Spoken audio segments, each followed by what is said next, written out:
சுபே, நானே எல்லா ஹோம்வொர்க்கும் முடிச்சிட்டேனா? நான் வெளியில போய் விளையாடலாம்னு நினைக்கிறேன். ஒரே போர் அடிக்குது. நீ எல்லா ஹோம்வொர்க்கும் முடிச்சிட்டீனா என் கூட வா, நம்ம போய் விளையாடலாம். பப்பு, நானும் எல்லா ஹோம்வொர்க்கும் முடிச்சிட்டேன். ஆனா மேக்ஸ்ல தான் 2 பேஜ் பெண்டிங் இருக்கு. சரி, அத நான் ஈவினிங் வந்து உட்கார்ந்து எழுதிக்கிறேன். வா, நம்ம போய் விளையாடலாம். சுபு, பெல் அடிக்கிறாங்கல்ல, யாருன்னு போய் பாரு. அம்மா வேலையா இருக்கல்ல, யாருன்னு பாத்துட்டு வந்து இங்க சொல்லு. இதோ போறேம்மா. நான் யாருன்னு பாத்துட்டு வந்து உங்ககிட்ட சொல்றேன்.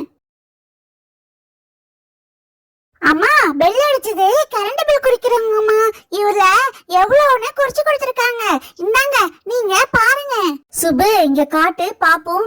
அட, என்ன இவ்ளோ அதிகமா வந்திருக்கு இந்த மாசம்? கரண்ட் பில் அதிகமா இருக்கே. இத உங்க அப்பா பார்த்தாருன்னா எவ்வளவு பிரச்சனை வரும் தெரியுமா? எப்படி கட்ட போறாரோ தெரியல. அம்மா, சுப்புதாம்மா சீக்கிரமா ஹோம்வொர்க் எழுதாம பெண்டிங் வச்சு நைட்ல லைட்ட போட்டு எழுதி கரண்ட் பில் அதிகமா வந்துருச்சு. காலையில இருந்து டிவி வேற ஓடுது. இவன் நிறுத்த கூட விட மாட்டேங்கிறா.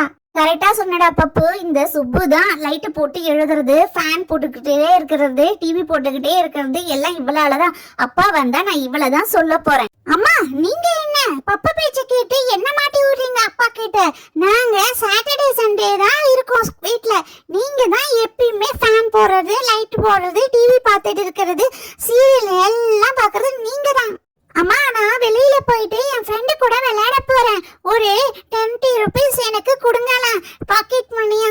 நான் போயிட்டு விளையாடி முடிச்சிட்டு ஏதாவது பிஸ்கெட் வாங்கிட்டு வந்து சாப்பிடுவோம்மா.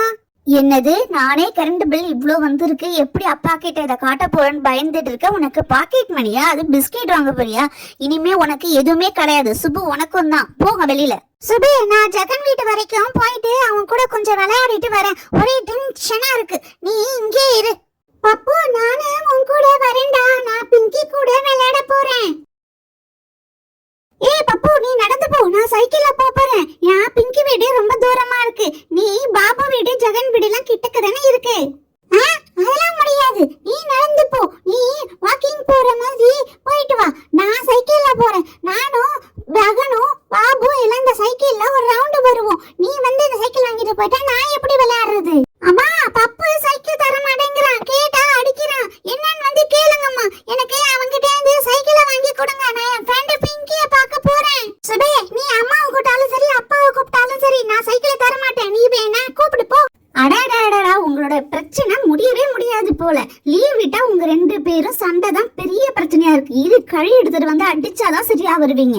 சுபே, நீ சும்மா இல்லாம அம்மாவை கூப்பிட்டு பாரு. அவங்க கழி எடுக்க போறேன்னு போயிருக்காங்க. இப்ப நான் அடி வாங்கணும் உனக்கு, அதானே? பாப்பு, அம்மா கழி எடுத்துட்டு வந்தா ஒன்ன மட்டுமா அடிப்பாங்க? சைக்கிள் கேக்குறியான்னு சொல்லி என்னையும் அடிப்பாங்க. அம்மா கரண்ட் பில் விஷயத்துல ரொம்ப கோவமா இருக்காங்க. அப்பா என்ன சொல்லுவாரோ என்னமோன்னு அந்த கோபத்துல நம்ம கிட்ட காட்டிடுவாங்க. நம்ம ஓடிடலாம் வா. சுபே, நீ சொல்றது சரிதான். அம்மா வரதுக்குள்ள சீக்கிரமா உட்காரு, நம்ம போய்